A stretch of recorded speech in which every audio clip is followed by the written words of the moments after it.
So in terms of the equipment you'll need to make sourdough, you will need good quality digital scales to measure your ingredients. You'll need a dough hook. If you don't know what a dough hook is, that is a dough hook. A vessel to accurately measure water, or to hold water. We actually measure them on the scales. Everything's recorded in grams. The KitchenAid, every good home should have one, and a spatula, which we'll use when we get to the stage of working the yeast through the dough. Now, sourdough is quite literally flour, water, salt, nothing else. It reminds me of a Young Ones episode when Rick said, "Oh, it's amazing what you can do with just flour and water," and Vivian says, "Yes, glue." But seriously, sourdough is just that. So in terms of the ingredients we're going to use, this is white baker's flour. We've got a little bit of wholemeal flour, a bit of hazelnut meal, that's just to give it a nutty flavour. I don't use a lot of that. Some salt, and then this here is my starter, and you can see that it's bubbling and it's alive. That's always good. But literally that starter is water and flour that's been fed and fed over time with the lid off, and it's got wild yeasts, it's got bacteria, it's a living, breathing organism. Every time you use it, add exactly what you've put back in, 50% flour, 50% water. So if you use 120 grams, put in 60 grams of flour, 60 grams of water, feeds it, put it back in the fridge for a week, use it again, 120 grams out, 60 grams of flour, 60 grams of water in, stir it, it'll keep living. It's really happy. All right, bakers, this is Elliot. He likes to help me make bread, don't you? Yeah. Now, when you make bread, as I mentioned before, we use the scales. And Elliot's got some lollies. The reason we use the scales is when you're using the flour, if you were to use cups, well, there's a big difference between a compact cup of flour to a very loose cup of flour, very different in weight. So if you just do it by weight, that way you've got the measure. Can we keep the Mentos out of frame, please? We're trying to run a professional show. Okay. And so if you use weight, then you can control it. Now, bakers, when they use their flour versus water, it's always done as a percentage. So today I'm going to do a 75% hydration, which is the water is 75% of the flour content. Put me up. You can I can't see. You can go up to I've been up to 78%. That was pretty scary. Got a bit sloppy, but the more hydrated it is, the more water it is, the bigger the bubbles in the sourdough, and usually a better crust as well. But I'm going to do a 75 today. That's still pretty high. If this is your first go, start at 65, work your way up to 68 to 70. Remember, each time you make sourdough, a whole bunch of factors are at play. The quality of your flour, how old it is, the room temperature, the water temperature, how long it is when you're doing the proof and the kneading, a whole bunch of stuff at play. Sometimes it'll work out, sometimes it won't. And you know what? If it doesn't work out, that's still a learning experience. What did I do? All right, here we go then. So I've got my starter. I've got the bowl on the scales. Biscuits from the bakery. Elliot's having some biscuits from the bakery. If you're lucky to get flour, fantastic, good on you. I started making sourdough about 2 years ago, and now everyone, because of the COVID-19, everyone else has decided to adopt my hobby. That's the only rant I'm going to have in this video. Here's my dad. Here's my dad. He's a grey nomad who's taking refuge while travelling from Victoria back to Queensland. This biscuit is from... So, what I'm going to do is put in... I'm going to put in 120 grams of starter. Then we're going to get the water, and warm water. And because I'm doing 75% hydration, I'm going to use 240. So 240 grams of water. So I've tared that. 240 grams of water.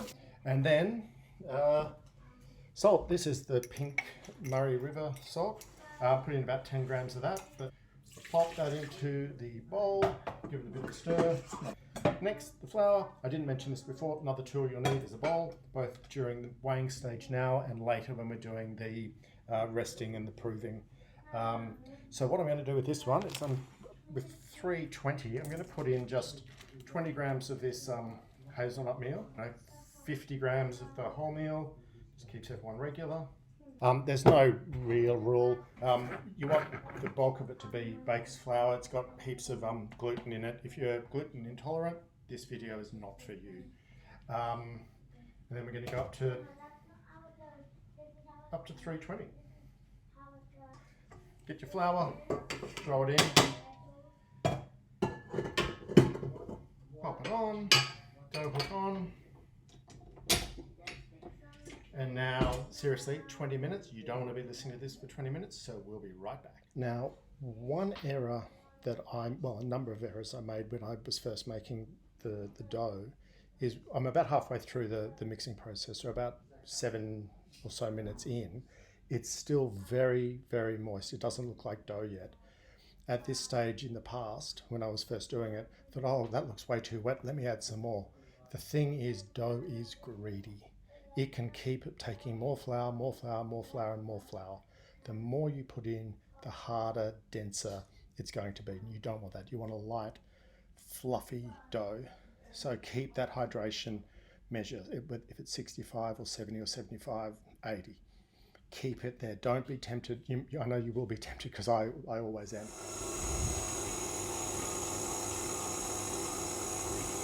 So the gluten's are only just starting to develop, but you can see it's stretching and starting to make some lines through it. We're only about halfway, so I reckon we've got another 10 minutes to go when it'll be a nice ball of dough that we can use with. It'll still be wet. That's okay. When we go through the proving stage and the kneading stage, that's where we'll get the elasticity and it'll become a really strong solid. It'll still be moist, but it won't be sticky as we go through that process. We'll get to that soon. Right, that's been about 20 minutes. It's still going. Have a look. All of the dough and flour has now come off the wall, and it's a big chunk of dough that's running around in the dough hook. So let's turn that off. That is now well and truly dough. Lift it up, you can see that it's quite stretchy. We're only maybe, I don't know, a sixth of the way through the production of dough. A little bit of water on my hands, it just stops it sticking. As I mentioned before, you'll be tempted to add flour to make it less sticky. Don't. A little bit of water on the hand, and then you can grab it out and put it into a bowl. Now, what we're going to do is put it aside for about an hour, 45 minutes to an hour. That's the autolyse, which allows the bacteria and the yeast to get through all of the flour dough mixture, so that each bit of the dough has yeast through it. Now what I do is, after putting it in the bowl, I get a little bit of cling film, spray it with olive oil and cover it up. That just stops the dough drying out and forming a crust. So that is the autolyse. So we are now at this stage. So it started to rise a little bit, but not much. So that's 45 minutes of the autolyse. That just lets the yeast get through the dough so we can do the next bit. Now, if you're using commercial yeast, you can pretty much make your dough, rest it for an hour, knead it, wait half an hour, knead it again, knock it back, put it in the oven, cook it. Now, with wild yeast, they're a lot slower. So for the next 3 hours, seriously, we're going to knead it. Now, the thing with sourdough and using this kind of sourdough recipe is it's a lot of time, but not a lot of effort. So basically, every half an hour for the next 3 hours, I'm going to do something, basically it's kneading, but I use the slap and fold method for the first couple of hours. And then as we get closer towards the end of that 3 hour process, I then just do a quick fold because I don't want to lose all the air that I'm putting into there. Put a bit of water on the hand, pull that out onto the bench. Now at this stage, it's not going to be really silky. It's going to still be a kind of a blobby dough that will fall apart quite easily. But what I do now is the slap and fold technique. Let's see if I can set this up so you can see what I'm going to do. get my kitchen blade. Then I'm just going to pick it up off the bench, slap and fold. Again, slap and fold. Just do that 10 times.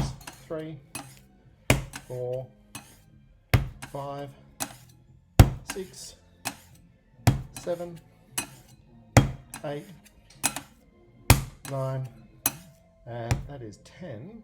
And now I'm just going to scoop it up, put it into the bowl, wash my hands to get all of that dough off because it's still pretty sticky, and then put the cling film back on, and I'll do that again in 30 minutes.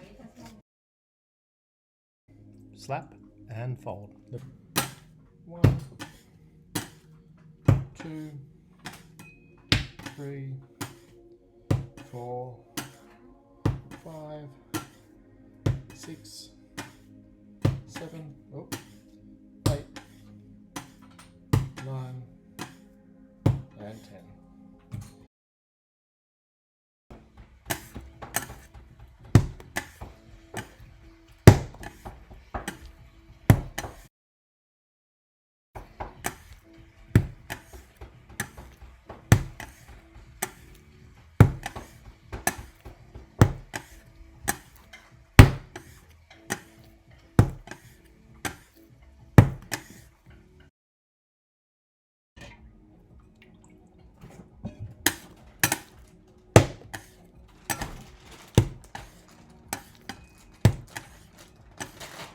The last hour or so of the proving stage, where you do the kneading, once you get to the end, towards the end of that last hour of the 3 hours, you don't want to be doing the slap and fold because you'll basically be knocking out air, and you want to keep air in at this stage. So what you do is grab one corner, pull it over, one corner, pull it over, turn it around, get another corner. So you're putting some air in there, and then that's pretty much it. So that is the first proof. So that's 3 hours of sitting in a bowl, and every half an hour giving it a bit of a knead. Now I'm going to give it one final more knead, just that, picking up the corners and throwing it over. That's going to put the last bit of air in there, and then I'm going to plonk it out on the bench. Now, this is the fun bit. And you're probably thinking, fantastic, okay, 3 hours up, let's sit down and eat. Well, no, as I said before, sourdough takes time. So I hope during that 3 hours you've gotten onto Facebook and gotten into a verbal argument with someone, and they're calling you a keyboard warrior or a wanker or something like that. You've poured yourself a glass of red or white. When you're dealing with something that is in effect fermenting, you might as well have something that's malolactic fermentation. I think that's what they use for wine. Call your family on Skype. You're at home, self-isolating, stay at home. This next bit is called the bench rest. So I've sprinkled a bit of flour on the bench, not a hell of a lot, but a bit to stop it from sticking. What we're going to do now with our little roll of dough here, now it's still sticky, and I just keep wetting my hands in water. See? What we're going to do now is we're going to use the kitchen spatula, whatever you call this thing. What do you call this thing, Gore? My wife calls it a spatula. I'm going to call it a kitchen blade. What we're going to do now is we're going to basically hold it like that and drag the dough. There's no flour on here. We're going to drag the dough, and we're going to try to create a hard seal. It's called what do they call it? A tight skin. So this here will help us develop the crust when it does cook. So what we do, wet that slightly, and then just pull it towards you, and it'll grip a little bit on the dry bench. Pull it over the next way, get a bit more tension in there. Another way, get a bit more tension. You just keep going, keep working that through until it's pretty tight. You'll know when it's pretty tight because it'll look like a nice ball. And I think I'm about there, and it's just gripping. And now I'm going to just pick it up and plonk it onto that flour there. And now this is the bench rest. So this is now starting to shape it. And wipe my hands now because I'm going to cover that ball of dough with some more flour and then cover it with a tea towel. And it's going to sit there for another 45 minutes to an hour. That's the bench rest. G'day. How you going? That's blonde, not great. Now keep the hair out of the dough. So that's my dad. You think this is the final stage? Almost. So I've got a tea towel in a bowl. I'm going to dust that to stop it from sticking. Really, really lightly dust it's really the only time I add flour, because you know how I said earlier that it'll just be really greedy and it'll eat as much flour as it can. It will. So this is just the only bit of time I really add flour. The bench resting stage, and now this final stage, which is the final shaping. So you get a bit of flour on your fingers. Now pick it up and flip it over, and then you can be quite rough with it now because it's quite strong. Some people kind of say, oh, how is it ready? You can do something called the window pane test, which is where you pick it up like this and get it and pull it out so you can see through the sun and it looks like a window pane. I don't worry about that. I just think an hour after bench rest is good. Make it into a rectangle. Fold the bottom third up, 1/3 over, 1/3 over, and then flip it back. And now what you want to do is similar to before when you created that tight skin. You want to create a tight skin again because this here is now the very, very final part of the proofing stage. This is where it's going to be either 4 hours on the bench or overnight in the fridge. At the moment in Canberra, it's a bit cool overnight, so you can put it out overnight. Last time I made bread a couple of days ago, I just put it outside for the night. But that's nice and tight. You can see that.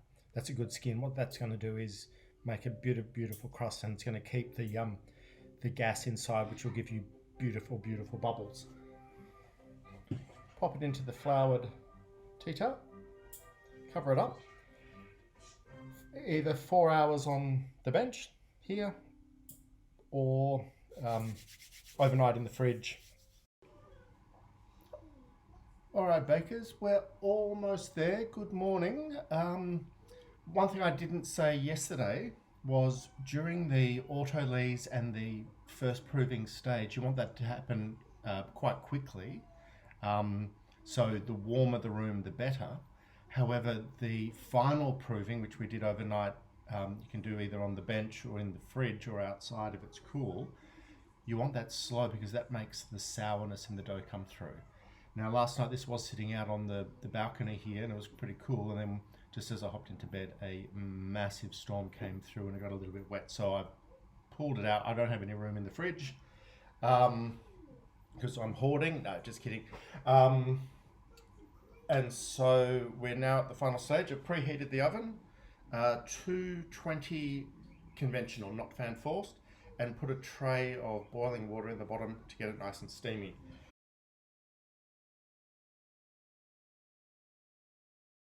Well, here's one I made later. So it's the exact same mix that I did the other night. Exactly the same proofing time, except for this time I've just rested it on the bench here for 3.5 hours instead of doing it in the fridge overnight or out on the veranda, out on the balcony where it gets wet. So here is the dough. You can take that out and you can see that it's nicely risen. Just put that down on a tray and then get a really sharp knife and make a couple of cuts in there, about, I don't know, 4 or 5 mils deep. Pop it in the oven for 48 minutes.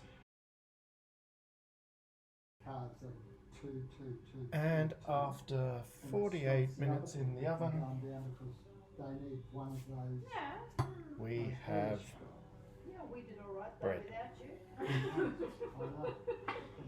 Let it sit in the rack to cool for about an hour and a half. Chop it up and eat it. That's baking sourdough.